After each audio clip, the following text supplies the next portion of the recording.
This is really annoying. Got some air bubbles here from the vinyl wrap on the headlights. They appear after sitting in the sun for a while. The other side had them too, but they went away. This one, oh man, what a mess.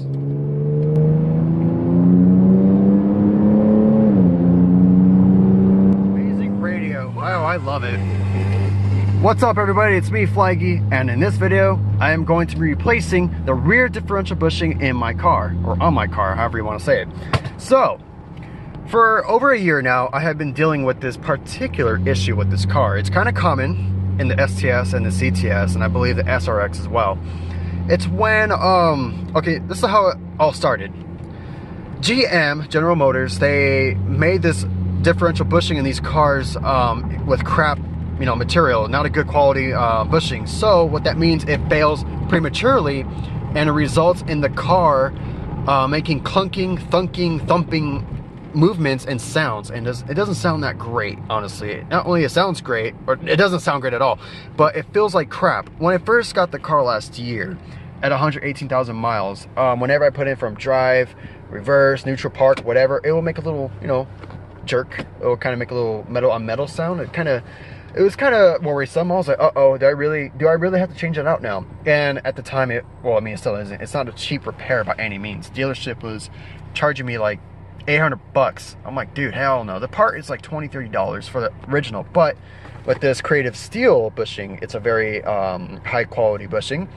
I got it for $70, a little bit of a pricey kind of thing, but you know, I read a lot of good reviews on the bushing for both the STS and CTS, so it really changes the way how the car shifts. It's nice and smooth, and it keeps the differential nice and secure. That way there's no wheel hop, all that crap. So that's going to be really, really important down the years to come when I start making this car a track car. Right now, wheel hop's not really an issue, but what I want for this to do is to prevent the clunking and thunking my car does. It's not that bad right now, which I'm really surprised, but whenever I'm in an incline with the front facing down, it will do a big, ugly, violent kick as if somebody's rear-ending me every freaking time. And especially when I'm in traffic in manual mode, whenever I'm on the throttle, let off, go whatever, it does that. It's really, really noticeable. It sucks. Whenever I have people in the car, they're like, hey, is it supposed to do that? And I'm just looking at them, I'm like, no. It sucks.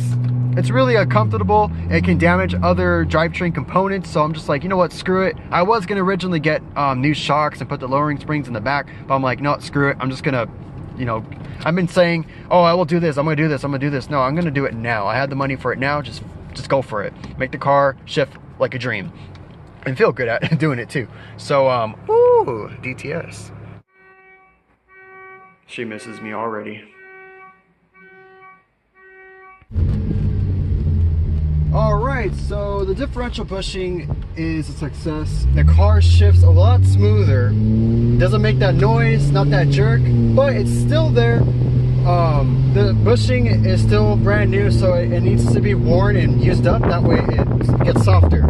So right now it's kind of stiff, so I'll probably give it like another week or two, or maybe more. Then it'll just shift like butter, super smooth, super quiet, all that good stuff. But I definitely notice a difference when driving, especially in manual shifting mode, especially going to fourth gear, because fourth gear used to kick really hard, but it doesn't do that no more.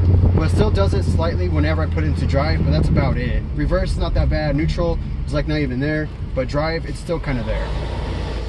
Got a new right side mirror after a whole year of just having a regular cutout. When I first got the car, the original mirror was cracked and busted, absolutely unacceptable. So the owner, she gave me a little pre-cut, but you know, I had to install it myself, and it was kind of okay, you know, it got me around. But what was weird, this is self-tinting, heated, and it is gold tint. The right side, it was just a regular clear, you know, thing, and it didn't have a black lip around it, so it kind of looked retarded. It didn't look right.